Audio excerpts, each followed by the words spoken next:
திருச்சிற்றம்பலம். திருமுலரையா திருவடிகள் போற்றி போற்றி, குருவடியும் திருவடியும் வணங்கி இந்த பதிவை ஆரம்பிக்கலாம். அன்பர்களே, எதற்காக இந்த பிறவியை கொடுத்தாய் அப்படின்னு யாரும் கேட்காத நாள் இருக்கா அப்படின்னா இருக்கவே இருக்காது. ஏதேனும் ஒரு நாளிலே அது தோன்ற ஆரம்பித்து விடுகிறது. எதற்காக இந்த பிறவி, ஏன் பிறக்கணும், எல்லாம் கர்மா கர்மான்னு சொல்கிறாங்களே, அப்புறம் எனக்கு என்னதான் இங்கே வேலை, எல்லாமே இறைவனால் தீர்மானிக்கப்பட்டதுன்னா நான் என்னத்துக்கு தான் இங்கே வந்தேன், இப்படிங்கிற பல கேள்வி நம்மள போட்டி புரட்டி எடுத்துக்கிட்டு இருக்கும். தத்துவஞானிகளாகட்டும், அறிஞர்களாகட்டும், நாத்திகர்களாகட்டும், அல்லது எந்த நிலையிலும் சேராதவர்களாகட்டும், தத்தம் கருத்துக்களை முன்வைத்து அதுதான் சரியென வாதிட்டு கொண்டிருப்பார்கள். நம்ம எதையுமே அப்படியே எடுத்துக்க கூடாது அப்படிங்கிறது நம்ம அறிவுக்கு எட்டியவாறு அதை பகுத்து பார்த்து ஆராய்ந்து உணர்ந்து கொள்ள வேண்டும் அப்படிங்கிறது தான் எப்போதுமே நம்முடைய அடிப்படை கருத்தாக இருந்திருக்கிறது. அதே போலத்தான் இப்ப கடவுள் உண்டா அப்படின்னு கேட்டா உண்டுன்னு சொல்றவங்களும் இருப்பாங்க, இல்லைன்னு சொல்றவங்களும் இருப்பாங்க, தெரியல அப்படின்னு சொல்றவங்களும் இருக்கத்தான் செய்வாங்க. இந்த பிறவி எதற்காக கொடுக்கப்பட்டது அப்படின்னா தெரியலைன்னு சொல்றவங்க அதிகம், கர்மானாலன்னு சொல்றவங்க ஓரளவுக்கு இருப்பாங்க.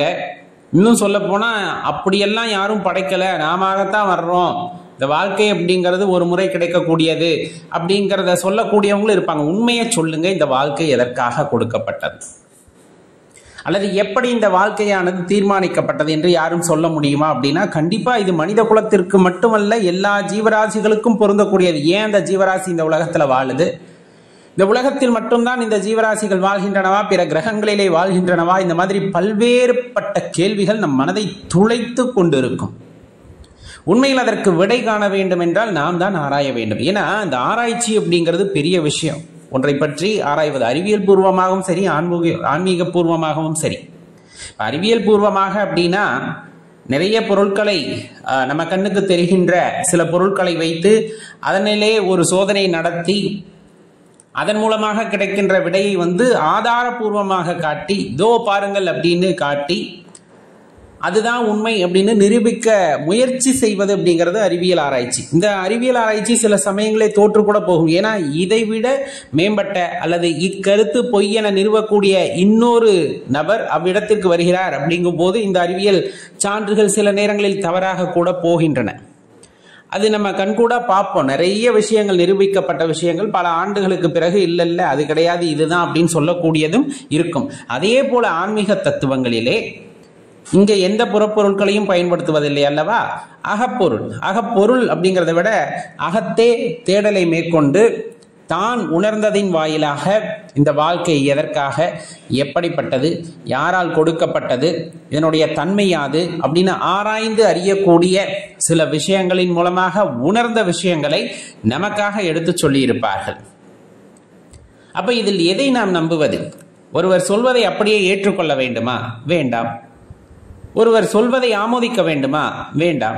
பிறகு என்ன செய்வது? அவர்கள் கூறிய விஷயத்தின் சாராம்சத்தை மட்டும் எடுத்துக்கொள்ளுங்கள். கடவுள் எங்கே அப்படின்னு கேட்டா உன்னுள் இருக்கிறார் அப்படிங்கிறது தான் எல்லாருமே சொல்றாங்க. ஆன்மீகவாதிகள் அப்படியே வார்த்தையாக சொல்லிட்டு போறவங்களும் இருப்பாங்க, கண் பார்வையிலே சொல்பவர்களாகவும் இருப்பார்கள், அதனை ரொம்ப விரிவா விரிச்சு சொல்பவர்களாகவும் இருப்பார்கள். ஆனா ஒருத்தர் சொல்றாங்க உனக்குள்ள இருக்கிறாங்க அப்படின்னா ஆமா எனக்குள்ள இருக்காங்கன்னு போயிட்டோம்னா அதுல ஒரு பிரயோஜனமும் கிடையாது, கண்டிப்பா கிடையாது. அதை கேட்டுட்டு ஆமா எனக்குள்ளதான் இருக்காரு, எனக்குள்ள இருக்க மாதிரியே உனக்குள்ள இருக்காரு நீங்க 10 பேர்த்திட்ட பேசினா அதனால பிரயோஜனமே கிடையாது. தனக்குள் இறைவன் இருக்கிறார் என்று சொல்கிறார்களே, அப்ப நம்ம பார்க்க முடியுமா அப்படிங்கிற அந்த வினா நமக்குள் எழுந்திருக்க வேண்டும். சரி, பார்க்க முடியுமா முடியாதா என்பதை முயற்சி செய்து பார்ப்போமே என்று முயற்சி செய்திருக்க வேண்டும். முயற்சியும் ஒரு நாள் 2 நாள் அல்ல, ஒரு வாரம் 2 வாரம் அல்ல, ஒரு மாதம் 2 மாதம் அல்ல, பல ஆண்டுகளாலும் அந்த முயற்சியை செய்வதன் மூலமாக அதை நான் உணர்ந்தேனா அப்படிங்கிற உண்மையை நான் உணர்ந்து கொள்ள வேண்டும். அதற்கு குருமுகமாகத்தான் விடை கிடைக்கும். ஏன்னா நான் ஒரு விஷயத்தை உணர்ந்திருப்பேன், அது கடவுளோட அந்த அருள், அந்த சிவத்தினுடைய வடிவம் அப்படின்னு நான் நினைச்சிருப்பேன். ஆனா அது உண்மையாக இருக்குமா இல்லையா அப்படிங்கறத குரு மூலமாக உணர்ந்தால்தான் உண்டு அப்படிங்கிறவங்களும் உண்டு. சில நேரங்களில் இறைவனை இறங்கி நமக்கு உணர்த்துவதும் உண்டு. சரி, இந்த வாழ்க்கை எதற்காக? இப்ப மீண்டும் அக்கேள்விக்கே வருவோம். இந்த வாழ்க்கை எதற்காக? சில பேர் கர்மாவால் அப்படின்னு சொல்லுவோம் இல்லையா? இந்த கர்மாவால் அப்படிங்கிறது நம்ம குருமார்கள் நமக்கு எடுத்து சொன்னது, சித்தாந்தங்களிலிருந்து எடுத்து சொல்லப்பட்டது. இதெல்லாம் கர்மாவால் அப்படின்னா ஏதோ ஒரு மனிதன் செய்த வினை, மனிதனாக இருக்கலாம், மிருகங்களாக இருக்கலாம், நம்ம முற்பிறவைகளிலே ஏதேனும் ஒரு வினையை செய்து அந்த வினையை அனுபவிக்காமல் இருப்பதன் பொருட்டு இந்த வாழ்க்கை நமக்கு கிடைத்திருக்கலாம். இந்த மாதிரி பல்வேறு விஷயங்கள் சொல்லப்பட்டாலும் இந்த வாழ்க்கை எதற்கு? இன்னும் அது பெரிய ரகசியம்தான். ஒருவர் சொல்கிறார்கள் அப்படிங்கும் போது நமது குருமார்கள் சொன்னா கண்டிப்பா ஆராய்ந்து சில விஷயங்களை அறிந்து சொல்லி இருப்பார்கள். அதனை அப்படியே ஏற்றுக்கொள்ள வேண்டும் என்ற அவசியம் கிடையாது. அதை ஆராய்ந்து பார்க்க வேண்டிய கடமை நமக்கு உள்ளது. அது தவறு என்பதற்காக அல்ல, அதில் உள்ள உண்மையை நாம் புரிந்து கொள்ள வேண்டும் என்பதற்காக அதை ஆராய வேண்டும். ஏன்னா என்னானே தெரியாம தேடுறதுக்கும் இதுதான் அப்படின்னு தெரிஞ்சு தேடுவதற்கும் வித்தியாசம் உண்டு. அவர்கள் சொல்லிவிட்டார்கள், உங்களுக்குள் தான் இறைவன், இந்த பிறப்பு அப்படிங்கிறது கர்மாவினால் அப்படின்னு சொல்றாங்க. அப்ப ஏதோ ஒன்றை உணர்ந்ததனால் அதை சொல்லி சென்றிருக்கிறார்கள். அப்ப அது உண்மையா அப்படிங்கிறத நம்ம தான் முயற்சித்து தேட வேண்டும். அவ்வாறு தேடும் போது நமக்கு விடைகள் கிடைக்கிறது, அதுவும் இதுவும் ஒத்து போகிறது அப்படின்னா நம்ம அதை ஏற்றுக்கொள்ளலாம்.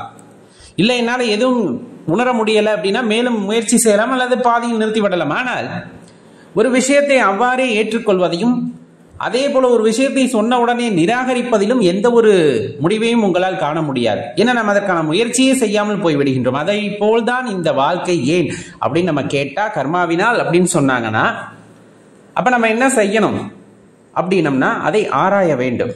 எல்லோர் வாழ்க்கையிலும் அது ஒன்றி செல்கிறதா, நமது வாழ்க்கையிலும் எவ்வாறு ஒன்றி சென்றிருக்கும் அப்படிங்கிறது அகமுக தேடலின் காரணமாக நமக்குள் ஏதேனும் விடயங்கள் கிடைக்கிறதா என்பதை தேடி பார்க்கும் பொழுது இந்த வாழ்க்கைக்கான முழு அர்த்தம் அங்கு கிடைக்கக்கூடும் என்பதை விட கிடைக்கலாம் அப்படிங்கிறதே சரியான பதிலாக இருக்கும். நாம் எவ்வளவு முயற்சி செய்கின்றோமோ அந்த முயற்சிக்கு பலனாகத்தான் நமக்கு வருகின்ற விடைகள் எல்லாம் கிடைக்குமே தவிர நாம் செய்யாத முயற்சிக்கான பதில்கள் அங்கு ஏதும் வராது, கிடைக்காது அப்படிங்கிறத மனசுல வச்சுக்கணும்.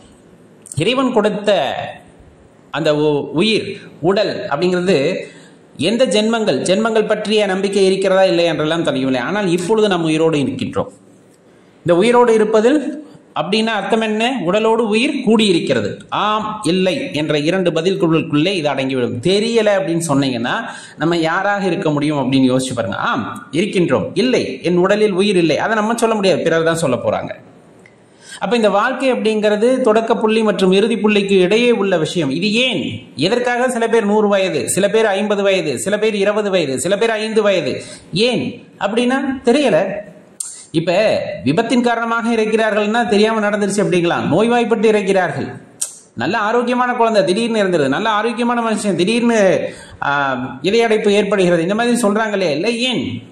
சில பேர் கிரகங்களின் இயக்கம் அப்படிங்கிறாங்க. அப்ப கிரகங்களின் இயக்கம் கர்மாவின் காரணமாக இயங்குகிறதா அப்படின்னு கேட்டா அது பெரிய கேள்விக்குட்பட்டது. ஒருவேளை கிரகங்களின் காரணமாக இல்லை என்றால் பிறகு இம்மனிதனின் வாழ்க்கையை தீர்மானிப்பது யார்? அவன் நல்ல உணவு பழக்கமுடையவராக நல்ல பழக்கமாக இருப்பவருக்கு ஏன் நோய்கள் வருகின்றன? ஏன் மற்ற விஷயங்கள் எல்லாம் நடக்கின்றன? அப்ப அந்த மனிதன் நொடிந்து போவதற்கான காரணம் எல்லா நல்ல பழக்கமும் இருக்கு, ஆனா உடைஞ்சு போயிடுறாங்க. ஆனா எல்லா கெட்ட பழக்கமும் நல்லா வாழ்றாங்க. ஏன் அப்படிங்கிற அந்த விஷயம் இருக்கு இல்லையா? இது கேட்காத மனிதர்களே கிடையாது. நான் நல்லவன் தானே, எனக்கு ஏன் கஷ்டம்? அவன் பாரு எவ்வளவு கொடுமை பண்றான், ஆனா அவன் நல்ல வாழ்க்கையை வாழ்கின்றானே, ஏன், எப்படி? இறைவன் என்று ஒருவர் இருந்தால் இதெல்லாம் பார்ப்பதற்கு கண்ணு இல்லையா? நிறைய கேட்போம், இல்லைன்னா சொல்லலை. எப்பவும் ஒரு விஷயத்தை தெளிவா தெரிஞ்சுக்கணும். எப்போதுமே பிறருடைய வாழ்க்கையை நமது கண்ணோட்டத்தில் பார்க்கக்கூடாது. அவர்களுக்கென்று ஒரு கண்ணோட்டம் இருக்கும், அதன் மூலமாகத்தான் நாம் பார்க்க வேண்டும். அவர்கள் வாங்கி வந்த வரம் அப்படின்னு சில பேர் சொல்ல கேள்விப்பட்டிருப்போம். அவங்க என்ன வாங்கி வந்தாங்கன்னு நம்மளுக்கு தெரியாது. நல்ல வாழ்க்கை வாழ்வாங்க, பணக்கார வாழ்க்கையா 20-25 வயசுல இறந்து போயிடுவாங்க, 30-35 வயசுல இறந்துடுவாங்க. சில பேர் கஷ்டப்படுவாங்க, வாழ்க்கையில ரொம்ப கஷ்டப்படுவாங்க. ஆனால் 90 வயசு வரலும் கஷ்டப்பட்டுக்கிட்டு தான் இருப்பாங்க. நீண்ட வாழ்க்கை வாழணும் கஷ்டப்பட்டுக்கிட்டு இருப்பாங்க. ஏன், எதற்காக இப்படி வாழ்க்கை? நல்ல வாழ்றவங்க திடீர்னு போயிடுறதும், ரொம்ப கஷ்டப்படுறவங்க தொடர்ந்து அதை கஷ்டப்படுத்தி கொண்டே அந்த வாழ்க்கையை ஓட்டுவதற்கான காரணம் என்ன? இறைவன் அவ்வாறு தான் எழுதினாரா? இறைவனுக்கு என்ன ஆசையா உனக்கு இப்படிப்பட்ட வாழ்க்கையை கொடுக்க வேண்டும் என்று? அப்ப இது நானே தேடிக்கொண்டதா? அதை நானே தேடிக்கொண்டது என்றால் எந்த காலத்திலே எப்போது இதை செய்தேன் நான் இப்பொழுது அனுபவிப்பதற்குங்கிற கேள்வி நமக்குள் வரும் அல்லவா? அதற்கான விடையை நான் யாரிடம் கேட்பது? இறைவனிடம் கேட்க வேண்டும். இறைவனிடம் கேட்க வேண்டும் என்றால் எந்த வகையில் நாம் கேட்க முடியும்? இறைவனை தொடர்பு கொள்ள வேண்டிய அந்த விஷயங்கள் எனக்கு பரிச்சயமானது அல்லவே, பிறகு எப்படி கேட்க முடியும்? குருவின் மூலமாக சில விஷயங்களை தெரிந்து கொண்டு அகமுக தேடலில் ஈடுபடும் பொழுது தனக்குள் இருக்கின்ற அந்த அற்புத சக்தியை ஒருவன் உணர்ந்து கொள்கின்றான் என்றால், அந்த உயிரை உணர்ந்து கொள்கின்றான் என்றால், அந்த உயிர் எப்படி இறைவனோடு சிவத்தினுடைய அந்த ஒரு இணைப்பை பெறுகிறது என்பதை உணர்ந்து கொண்டால், அதன் வாயிலாக நமக்கு இருக்கக்கூடிய அந்த ரகசிய விஷயங்களை நாம் உணர்ந்து கொள்ள முடிகிறது, சித்தத்தை உணர்ந்து கொள்ள முடிகிறது, அறிவு தெளிவு பெறுகிறது. அப்படிங்கும் போது இதெல்லாம் ஒருவேளை சாத்தியமாக இருக்கலாம், ஒருவேளை சாத்தியமா இருக்கலாம். மீண்டும் அடியேன் கூறுவது சாத்தியமாக இருக்கலாம். ஆனால் அதை செய்வதற்கு நாம் முயற்சி செய்தோமா அப்படிங்கிற ஒரு விஷயம் இருக்குல்ல, அதை பற்றின அடிப்படை கூறுகளை நாம் உணர்ந்து கொண்டோமா அப்படிங்கிற கூறு இருக்கு இல்லையா? இதை பற்றியெல்லாம் ஒரு தெளிவு இல்லாமல் நமது வாழ்க்கையை பற்றிய ரகசியங்களை உணர்ந்து கொள்ளுதல் முடியாது. சில பேர் ஜாதகம் பார்த்து நீ போன ஜென்மத்தில் இது செஞ்ச, அது நம்பிக்கை தானே.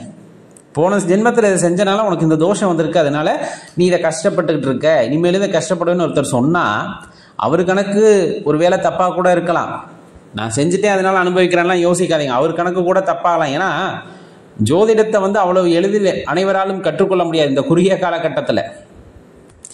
அதனுடைய அந்த சொல்லுவாங்க இல்லையா, கணிப்புகள் அப்படிங்கிறது, நிறைய கிரகங்களுடைய சேர்க்கை, அதுக்குள்ள இருக்கக்கூடிய விஷயங்கள் எல்லாம் மிகப்பெரியது. அப்ப ஒரு ஜோதிடர் சொல்றாருன்றக்காக போன ஜென்மத்தில் நான் நாயா பிறந்தேன் பேயா பிறந்தேன்னு இருக்கிறதெல்லாம் அது அறிவுக்கு ஒவ்வாத செயல். அவங்க சில கணிப்புகளை வச்சு சொல்றாங்க. உண்மையாவே நம்ம அப்படிதான் பிறந்தோமா அப்படிங்கிறது இறைவனுக்கு தான் வெளிச்சம். ஏன்னா ஜோதிடத்திலே கூட சில விஷயங்கள் கணிக்கிறார்கள் என்றால் அது நடக்காமல் போகும். ஏன்? இந்த கணிப்புகளுக்கெல்லாம் அப்பாற்பட்டவர் இறைவன். அதனால என்னுடைய வாழ்க்கை எப்படி அமையும், எப்படி இருக்க போகிறது, ஏன் இந்த பிறவி அப்படிங்கிறதெல்லாம் இறை ரகசியம். சில விஷயங்கள் நமக்கு தெரிஞ்சிட்டா ரொம்ப வேதனையாயிடும். நம்மளுடைய வாழ்க்கை முறை, நம்முடைய இறப்பு, இதெல்லாம் நமக்கு தெரிஞ்சிட்டா ரொம்ப கொடுமையான விஷயம் ஆயிடும். அதனாலதான் இறைவன் அனைத்தையும் மறைத்தல் தொழிலின் காரணமாக மறைத்து வைத்திருக்கின்றார். எதையும் தெரிஞ்சுக்காத, நீ வாழ்க்கைய வாழ். உனக்கு கொடுக்கப்பட்ட வேலை அதை செஞ்சுக்கிட்டே இரு. அதுல தெளிவு கிடைக்கணும். அதுதான் எல்லாம் என்னால் செய்யப்பட்டதுன்னா அப்ப அனுபவி. உன்னால் செய்யப்பட்டதானே நீ அனுபவி. என்னால் ஒன்றும் ஆவது இல்லை, எல்லாம் இறைவனுடையதுன்னு ஒப்பு கொடுத்துட்டா ஒரு வழியும் தெரியாது அங்க. ஏன்னா இறைவனால் கொடுக்கப்பட்டவை அப்படின்னு நினைக்கும் போதே அதுக்கு எனக்கு எந்த சம்மந்தமும் இல்லைன்னு ஒதுங்கி போயிடும். எந்த வினையாக போதும் அதனுடைய பாதிப்புகள் எப்பொழுதுமே நம்மை சேர்வதில்லை. இது எல்லாத்துக்கும் காரணம் நான் தான். நல்லதுக்கு கெட்டதுக்கு எல்லாத்துக்கும் பொறுப்பேற்றுக்கும் போது கண்டிப்பா அதற்கான வழிகளை, கண்டிப்பா அதற்கான வினைகளை அனுபவிக்க வேண்டியதன் காரணகர்த்தாவாக நாம் மாறுகின்றோம். அப்ப அந்த வலியும் வேதனையும் நமக்கு வந்துதான் தீரும். இது வாழ்க்கையினுடைய ஒரு யதார்த்தம். இதை நம்ம எப்படி புரிஞ்சுக்கிறோம் அப்படிங்கிறத பொறுத்து தான் நம்முடைய வாழ்க்கை அப்படிங்கிறது வெற்றியை நோக்கி போகிறதா, தோல்வியை நோக்கி போகிறதா, என்னுடைய வாழ்க்கை பற்றின புரிதல் எவ்வாறு இருக்கிறது, இது எல்லாம் ஒவ்வொரு காலகட்டங்களிலே மனிதன் அவன் பெறக்கூடிய அறிவு தெளிவின் காரணமாக உணர்ந்து கொள்வது. அறிவு தெளிவு பெறாதவன் கண்டிப்பாக இதை எதுவும் உணர்ந்து கொள்ளாமல் இறைவன் இல்லையா, இல்லை. அப்ப படிப்படியா கேள்வி கேட்பாங்க. இறைவன் இல்லை அப்படிங்கிறத மட்டும் திருப்பி சொல்லி இறைவன் இருந்திருந்தால் இது நடந்திருக்குமா, அது நடந்திருக்குமா, 1008 கேள்வியை கேட்பார்கள். இறைவன் இல்லை என்பதற்கான நிரூபணம் நடக்கக்கூடிய விஷயங்களை தொடர்பு படுத்தி கேட்பதாகத்தான் இருக்குமே தவிர அவர்களால் எதையும் ஊர்ஜிதமாக சொல்ல முடியாது. சாமி இருக்குன்னு கும்பிட்றவங்க கூட சாமியை தினமும் நினைக்க மாட்டான். ஆனா இந்த நாத்திகர்களுக்கு ஒரு கொடுப்பனை உண்டு. சாமி இல்லை இல்லை இல்லைன்னு சொல்லிக்கிட்டு அதை பத்தின தேடுதல் அவர்களுக்குள் இருக்கும். சாமினா என்னவா இருக்கும், சாமினா எப்படிப்பட்டதா இருக்கும் இப்படிங்கிற கேள்வியை பொதுவெளியிலே வைத்து கொண்டு அவர்கள் அகத்தே தேட ஆரம்பித்து விடுகிறார்கள். உண்மையாக அவர்கள் நாத்திகர்கள் எல்லாம் கிடையாது, உண்மையான தேடுதல் கொண்டவர்கள் அப்படின்னு வச்சுக்கலாம். வாய் பேச்சுக்கு வேணா பேசுவாங்க. அவங்க அந்த கடவுள் அப்படிங்கிற வார்த்தையை அல்லது இறைவன் அப்படிங்கிற நாமத்தை சொல்லாத நாளே இருக்காது. நம்ம கூட ஒரு நாளைக்கு 1 முறை 2 முறை சொல்லுவோம், அவங்க ஒரு நாளைக்கு 100 முறை 1000 முறை சொல்வார்கள். வித்தியாசம் இருக்கு. இறைவனின் படைப்பிலே எல்லாம் ஒரு காரணமாகத்தான் நிகழும். ஆன்மீகவாதிகள் மிகவும் முத்தவர்கள் என்றும் நாம் சொல்ல முடியாது. அவர்கள் அறிந்த விஷயத்தை அனைத்தையும் உலகிற்கு கொடுக்கிறார்களா அப்படின்னு கேட்டா அதுவும் கிடையாது அப்படிங்கிறது இந்த காலகட்டங்கள்ல இருக்கு. பணத்திற்காக ஆன்மீகத்தை வியாபாரமாக்கக்கூடிய தந்திரங்களும் இங்கு நிகழ்ந்து கொண்டுதான் இருக்கின்றன. இப்படி எல்லா விஷயங்களையும் கலப்படம் இருக்கும் பொழுதும் மனிதன் இந்த வாழ்க்கையை ஏன் வாழ்கிறான் அப்படிங்கிற கேள்வி இந்த இடத்துல பெரிய வினாவாகத்தான் இருந்து கொண்டிருக்கிறது. ஒரே சமுதாயத்தில் ஏற்றத்தாழ்வு உள்ள மக்கள், ஆரோக்கியமாக அதே உடல்நலம் குன்றிய மக்கள், இந்த மாதிரி பல விஷயங்கள் எல்லாம் இருக்கின்றன. ஏன் இருக்கின்றன அப்படிங்கிற கேள்வி நமக்குள் இருந்தாலும் அதற்கான விடையை காண்பதற்கு யாரும் முயற்சி செய்வதில்லை. சித்த பெருமக்கள் அறிந்தார்கள், ஆனால் யாருக்கும் கூறவில்லை. ஏனென்றால் அது இறை ரகசியமாயிற்று. நாமளும் முயற்சி செய்தால் உணர்ந்து கொள்வோம், தெரிந்து கொள்ளலாம். ஆனால் அதை வெளியே சொல்ல வேண்டிய அவசியம் ஏற்படாதோ அப்படிங்கிறது அடியனுடைய அந்த ஐயப்பாடாக இருக்கிறது. பதில் தெரிந்தால் கூறுங்கள். பார்ப்போம். சிவாய நம.